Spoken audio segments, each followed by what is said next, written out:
કેન્દ્ર સરકારે દેશભરમાં સીએએનું નોટિફિકેશન જાહેર કરતાની સાથે જ લાખો શરણાર્થીઓના જીવમાં જીવ આવ્યો અને એક નવી આશાનું કિરણ ફૂટ્યું.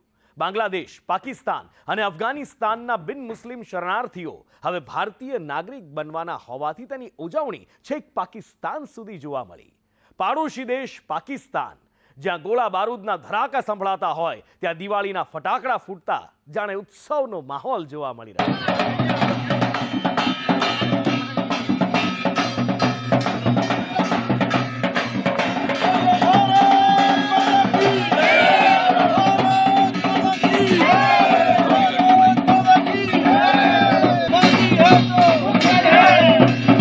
ભારત માતા કી જય અને મોદી જિંદાબાદના નારા લગાવતા આ એવા દેશવાસીઓ છે જેમને એક કાયદાએ નવું જીવનદાન આપ્યું છે.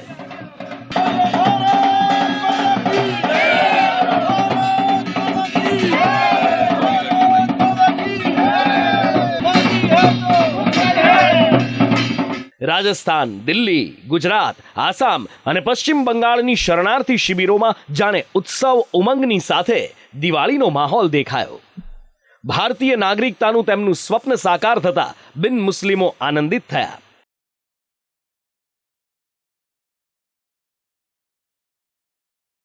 બાંગ્લાદેશ, પાકિસ્તાન અને અફઘાનિસ્તાનથી 2015 પહેલા આવેલા પ્રવાસીઓને હવે નવા નોટિફિકેશનના કારણે ભારતની નાગરિકતા મળી શકશે. હિન્દુ, શીખ, જૈન, બૌદ્ધ, ખ્રિસ્તી અને પારસી શરણાર્થીઓ હવે ભારતની નાગરિકતા માટે અરજી કરવાને પાત્ર બનતા મોદી સરકારનો આભાર વ્યક્ત કરી રહ્યા છે.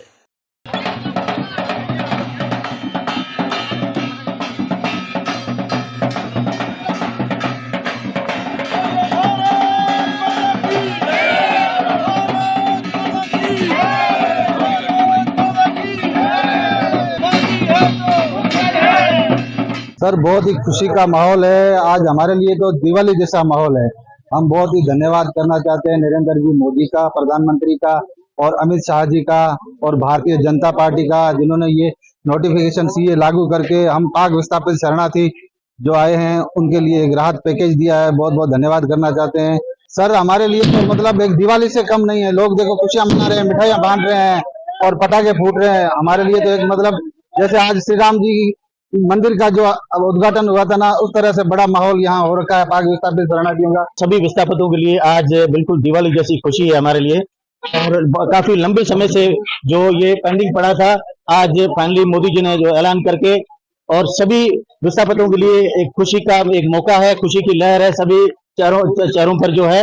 और मैं साधुवाद देता हूँ, धन्यवाद देता हूँ मोदी जी को, अमित शाह जी को और उनकी पूरी सेना को, जो आज लंबे समय के बाद ये कानून जारी किया, नोटिफिकेशन जारी किया. और इससे हमें जितने भी हमारे विस्थापित बंधु हैं उनको जो लाभ होगा और बहुत ही कम समय में वो नागरिकता उनको मिलेगी और भारतीय बनकर अपने गर्व से यहाँ भारत में अपना जीवन बिताएंगे. હિંસક વિરોધ વચ્ચે ડિસેમ્બર 2019માં ભારતીય સંસદ દ્વારા સીએએના અધિનિયમને મંજૂરી આપવામાં આવી હતી.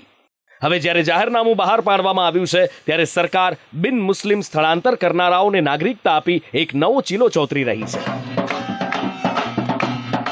બ્યુરો રિપોર્ટ, સંદેશ ન્યૂઝ.